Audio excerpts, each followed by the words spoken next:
नमस्कार। आज की वीडियो में आपका स्वागत है। आज हम करेंगे कक्षा 9वीं का चैप्टर नंबर 5 यूक्लिड की ज्यामिति का परिचय की प्रश्नावली 5.2 जो कि आधारित है यूक्लिड की 5वीं अभिधारणा पर। तो चलिए करते हैं। देखिए, यूक्लिड की 5वीं अभिधारणा को हम दो तरीकों से और लिख सकते हैं। उनका और रूपांतरण है दो तरीकों से। तो देखिए, पहला जो रूपांतरण है यानी किस प्रकार से उसे और कहा जा सकता है आसानी से, तो पहला ये है कि यदि दो रेखाओं पर गिरने वाली एक तिर्यक रेखा के एक ही ओर दोनों अतः कोणों का योग 180 डिग्री हो तो वे दोनों रेखाएं कभी भी प्रतिच्छेद नहीं कर सकती। जैसे कि इस फिगर से हम अच्छी तरह से समझ सकते हैं। देखिए, हमारे पास L और M दो रेखाएं हैं, सीधी रेखाएं, और P एक तिर्यक रेखा है। तिर्यक मतलब तिरछी रेखा, या ऐसे सीधी भी पड़ सकती है वो। तो इसके अतः कोणों का योग, अतः कोण मतलब अंदर के, बाह्य कोण ये ऊपर वाला और ये नीचे वाला है।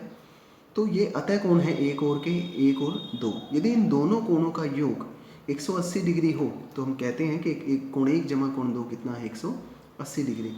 यदि ऐसा हो तो ये रेखाएं जो हैं, ये दोनों L और M कभी भी आपस में प्रतिच्छेद नहीं करेंगी, यानी या दूसरे भाषा में हम कह सकते हैं कि ये हमेशा समांतर रहेंगी। ये है उसका पहला रूपांतरण। और इसी प्रकार से दूसरा है कि प्रत्येक रेखा L और उस पर न स्थित प्रत्येक बिंदु P, यानी एक रेखा है L और एक बिंदु है P जो रेखा L पर स्थित नहीं है। P के लिए एक अद्वितीय रेखा M ऐसी होती है जो P से होकर जाती है, वह L के समांतर होती है। आप इसको सरल भाषा में ऐसे समझ सकते हैं कि एक रेखा है L और एक बिंदु है P जो L पर नहीं है। P से केवल एक रेखा ऐसी M खींच सकते हैं जो क्या होगी, L के समांतर होगी। तो ये हमारी क्या है, यूक्लिड की दूसरी अभिधारणा का रूपांतरण। यही दोनों अभिधारणाएं हमारी इस प्रश्नावली में यूज होंगी। तो चलिए करते हैं प्रश्नावली 5.2। देखिए, प्रश्नावली 5.2 का पहला क्वेश्चन है कि आप यूक्लिड की 5वीं अभिधारणा को किस प्रकार से लिखेंगे कि वह सरलता से समझी जा सके। तो देखिए, यही वही है कि अभी हमने दो रूपांतरण किए हैं, उनमें से एक जो आसानी से समझी जा सकती है वो यही है कि किसी रेखा L व कोई बिंदु P जो उस रेखा L पर स्थित नहीं है, केवल एक रेखा M होगी जो P से गुजरेगी, वह L के समांतर होगी। या यूँ लिख सकते हैं कि केवल एक ही रेखा है जो M के समांतर होगी, वही हम खींची जा सकती है।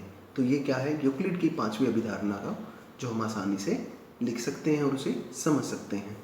इसी प्रकार से इसका दूसरा क्वेश्चन है। देखिए, दूसरा क्वेश्चन है कि क्या यूक्लिड की 5वीं अभिधारणा से समांतर रेखाओं के अस्तित्व का औचित्य निर्धारित होता है, स्पष्ट करो।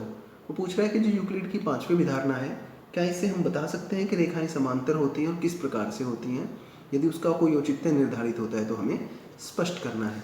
तो देखिए क्या है, वही जो हमने इसका दूसरा रूपांतरण किया था कि यदि दो रेखाओं L व M पर एक तिर्यक रेखा N इस प्रकार से पड़ती है कि N के एक ओर के अतः कोणों का योग दो समकोणों के बराबर हो, दो समकोण यानी 180 डिग्री। तो यूक्लिड की 5वीं अभिधारणा के अनुसार हम कह सकते हैं कि जो रेखा M है, जो रेखा N है,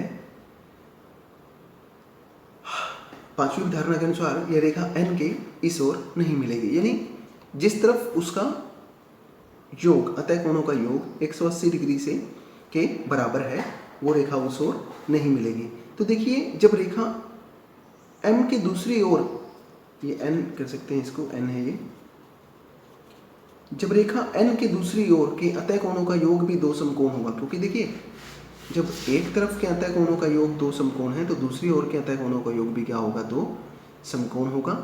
तो हम कह सकते हैं कि जब दूसरी ओर बढ़ाएंगे तब भी ये रेखाएं आपस में कहीं भी नहीं मिलेंगी। जब ये रेखाएं नहीं मिलेंगी तो हम कह सकते हैं कि L और M कैसी होंगी, समांतर होंगी। ये देखिए, हमने किया हुआ है कि कोण 1 जमा कोण 2 बराबर 180 डिग्री है, तो कोण 3 और कोण 4 भी क्या है, 180 डिग्री। तो रेखा ना तो इस तरफ मिलेगी और ना ही इस तरफ। जब दोनों रेखाएं बढ़ाने पर ना मिले तो हम कहते हैं कि वो रेखा कैसी हैं, समांतर रेखाएं हैं। तो ये हुई हमारी प्रश्नावली 5.2। आशा है आप लोगों को ये समझ में आई होगी। धन्यवाद।